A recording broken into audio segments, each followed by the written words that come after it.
I'm Tom. And we are Velocities of Music, VIMTV. We're going to do a brand new album from a brand new artist by a guy named James Blake. His first album is also called James Blake. Kind of creative on his part.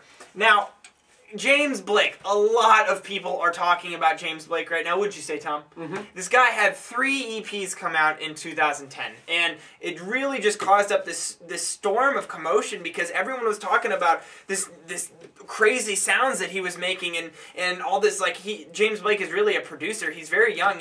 Tom, I think 22. 22. But Tom, what did you think of this album? Because this is the first collection of really a full album's length of songs where James Blake was allowed to just run free and do what he does best, which is being a song producer. Mm-hmm. And you definitely get that aspect because there is more of a focus on the production than the songwriting itself. The songwriting itself is very minimalist, while the production, a lot of times, is very grandiose. Right. One thing that I want to mention that's kind of funny is, you remember in our tennis review when you were saying that tennis is a very hard band to Google because their name is Tennis? Well, James Blake happens to be the name of a very famous tennis player. Thus also hard to Google because of this. I know, it's conspiracy. Circular reference error. I think so. I can't handle it. Anyways, that BS tangent aside, there definitely is an emphasis on the production here.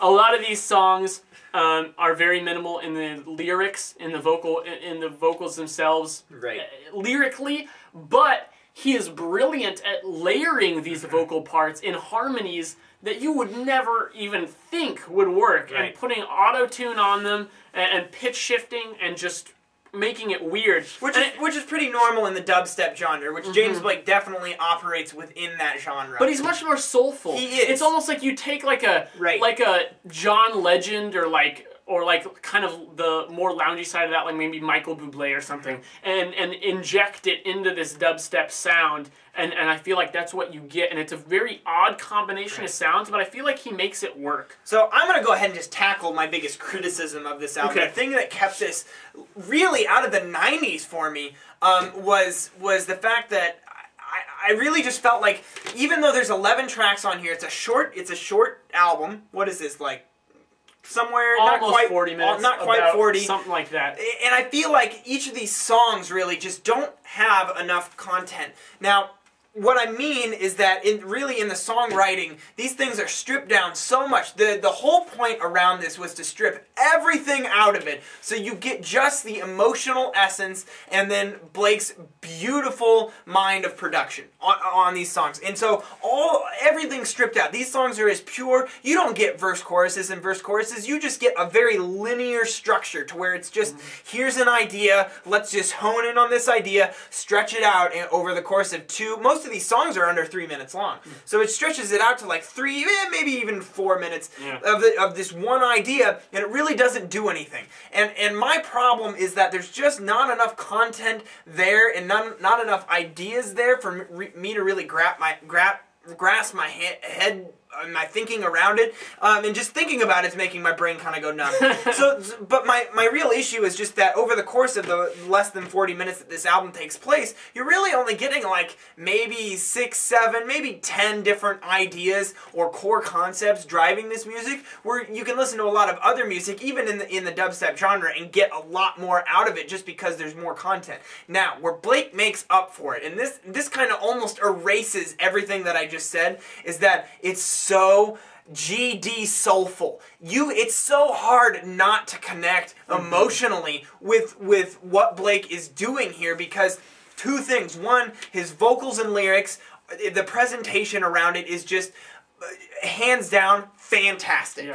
And then when you couple that with just some of the coolest damn production you'll ever hear, when you get to the cover on the album, the Feist cover, Limit to Your Love, which is track 6, and you hear that bass for the first time, that oscillating bass that just pans left and right really fast, I literally was blown away. I cranked it in my car and I was like, holy shit, I've never experienced anything like this before in my life. And I had to listen to that song over and over and over again. The song that really got me, though, was track 2, the Wilhelm Scream. Oh, yeah. So that and the track after it, I never wanted to share. So moving. But it's actually interesting that he put those back to back because they do similar things. They have the repeated vocal lines that actually, more than anything, the vocal lines are more of a backdrop for the building sounds and synths and beats. And one complaint that I have about this album is that some of the time, while I love the builds that he makes, I don't like the end destination. Sometimes he takes it, he's taking it somewhere, and the process of taking it there, I'm like, oh man, this is building into something awesome. And then where it gets to is just kind of like... And that's my point with the lack of content. Yeah. I think it's just a little starved of just that extra push to make these songs just from like, wow, that's really cool, to, oh man, that's effing brilliant. Like, I just think we could go from here to here, you know? Just that extra little maximization would have just been what blows this away. And you know what? Considering the fact that this is James Blake's debut album, you know, maybe in the future he'll reach that point. And this guy definitely has the potential to just do some crazy shit over the course of his career. And I hope that he collaborates with other artists too, because his touch on the soundboard is just fantastic. Yeah, and I really wish that this style and mood and energy would be brought into some other artists. One thing that I also love about this album is just the dichotomy of really weird, really overly produced tracks, such as the opener, Unluck, just really out there, with tracks like Limit to Your Love and to a lesser extent the closing track, Measurements. They're a little more straightforward. He doesn't put as much layers and craziness on the vocals. He just lets his amazing voice shine. And the fact that he can do both of those and make it work really is impressive.